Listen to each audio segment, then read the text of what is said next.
The rain beat down heavily on the roads, making it so even with the windshield wipers on their highest setting, most drivers could barely see a thing. Most would find this weather incredibly annoying, but there was one man who was incredibly grateful that Mother Nature took this opportunity to be an asshole. It would serve as great cover as he ran for his life. The man darted through the city streets, pushing past people and knocking over their umbrellas in his haste. He didn't pause to look behind him, but mostly because he was aware that he was not the most athletic man, and there was no way he lost his pursuers that quickly. Speaking of, he needed to lose them before he got shot.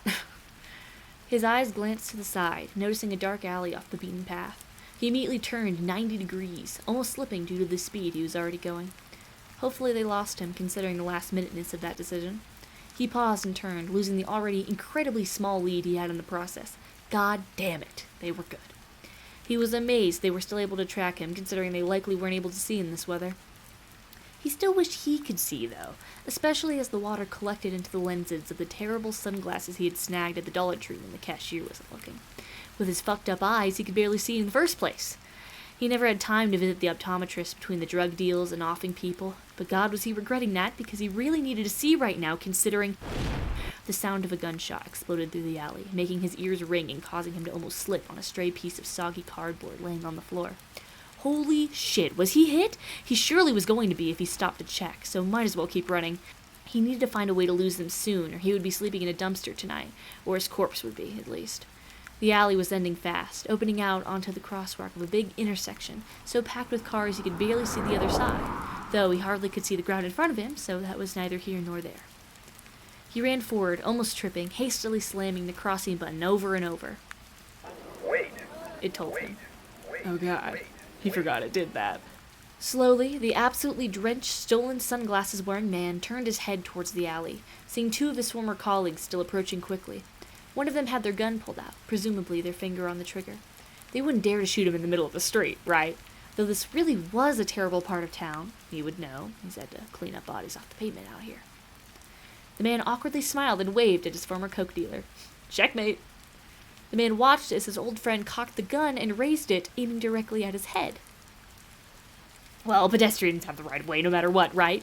He sure hoped he was right as his legs took him as fast as they could into the bustling intersection. It couldn't be that far, and surely the cars would stop if they saw what could be assumed to be a homeless man haphazardly running into the road. And of course they would see him at midnight while he wore his black hoodie. Why wouldn't they see him? Ah, I forgot about the rain, were Todd's last thoughts as he rolled over the hood of a car going 40 miles per hour.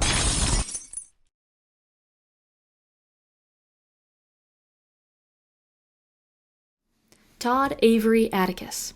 It was a very, very stupid sounding name, wasn't it? His dad sure seemed to think so. He wasn't very sure of his mom's opinion, but he's sure she must have liked it well enough, considering it was her parting gift to him.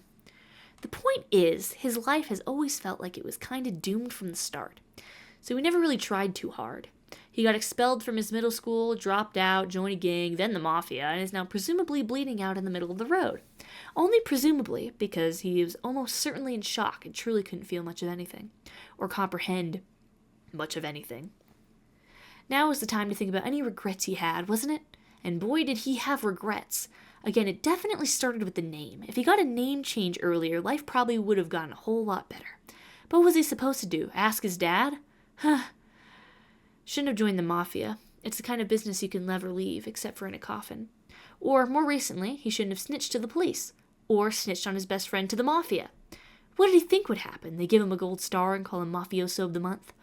God, he hoped Ben wasn't dead. He was still breathing the last time Todd saw him, at least. The world was a mess of blurry lights and water, like looking at a kaleidoscope some kid left out in the rain. Everything was starting to hurt again, especially since something was jostling his whole body. The car that hit him didn't start backing over him, did it? Well, no point in thinking about it too hard.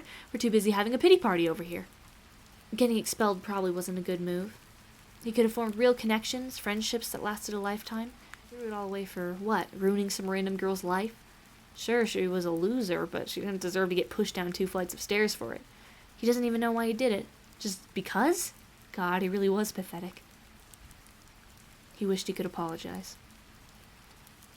His guilt manifested into a blurry specter of the girl. She was older now, clearly not the same age as she was 15 years ago. She looked at him with what he could infer to be a worried expression, her phone tucked into the crook of her neck as she uselessly mouthed the words into the receiver. Ha! Idiot isn't even louder than the rain. Idiot doesn't know she's a manifestation of guilt. Jesus Christ, was he really mocking her even in his own head? If there was any time to repent, it was now, right? He motioned for the ghost to come closer, or at least he thinks he did. His arm seems to be at a very strange angle. The vision furrows her brows and leans further towards him. Ah, that finally got her to stop shaking him. Bonus. Hey! Todd whispered, before coughing so hard that he could feel his broken ribs. The increasingly unexplainable mirage was mouthing words again. Todd turned his head so she was talking into the ear that had not been blown up by a gunshot 5 minutes ago.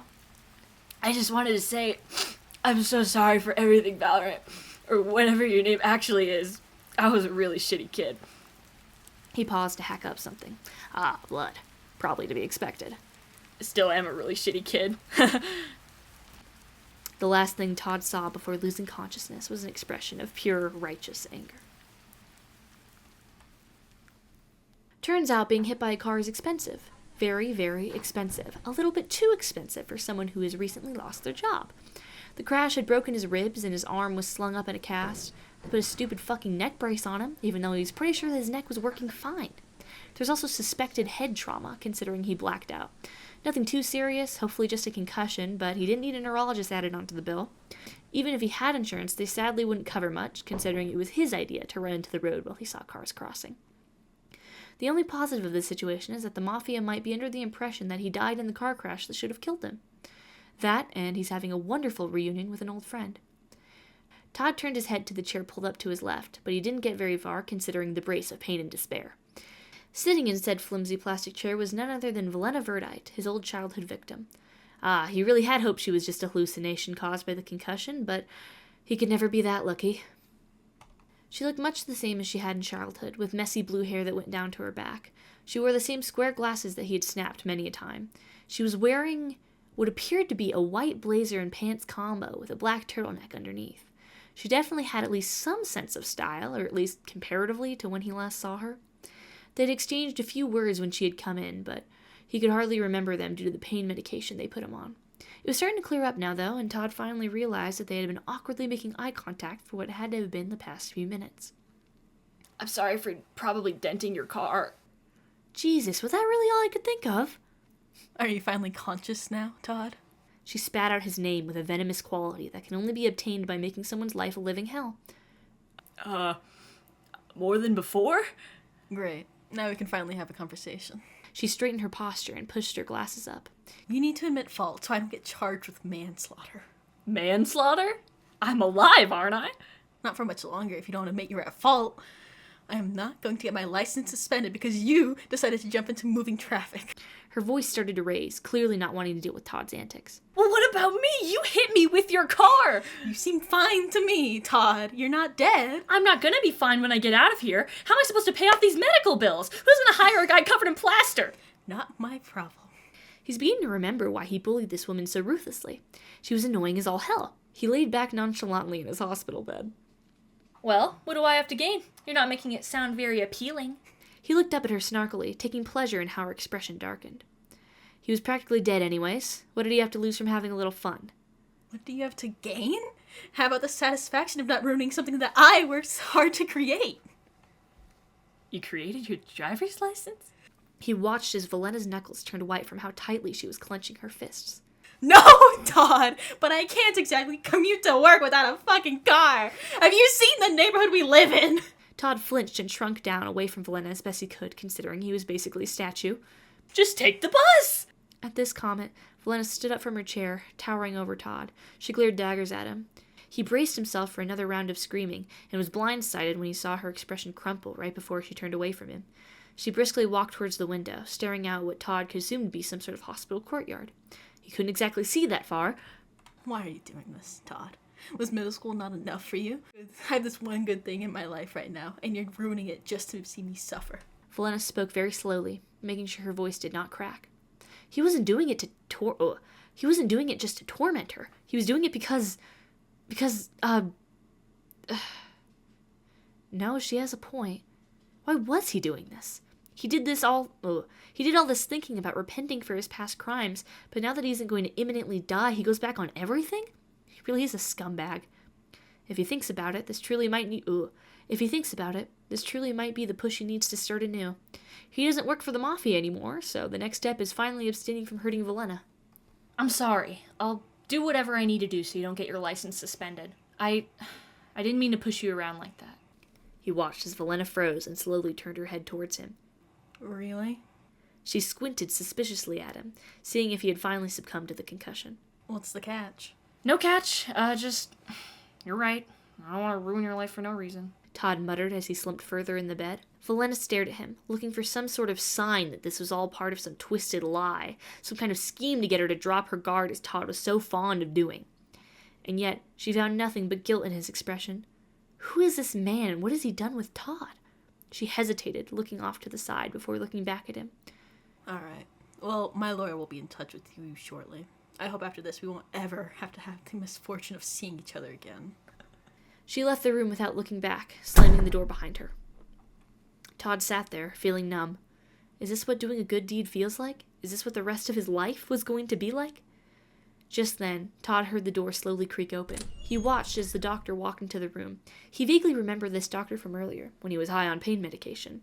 Honestly, he was hoping this doctor was also a figment of his imagination, considering he was wearing what could only be described as full scuba diving gear.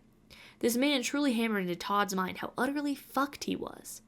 Really, this was the best doctor they could give him. The fact that this man was even employed was a testament to how terrible the slums really were. This man was a real medical doctor. He went to school and everything, or at least Todd prayed to some higher power that this man had a medical degree. The doctor, presumably Dr. Drummond? Oh, sorry, Seth. The doctor, presumably Dr. Drummond, if the name tag was to be believed, flipped the pages on a clipboard before stopping on one and writing a note. He then pulled out a syringe from his coat pocket and injected it into Todd's IV. What?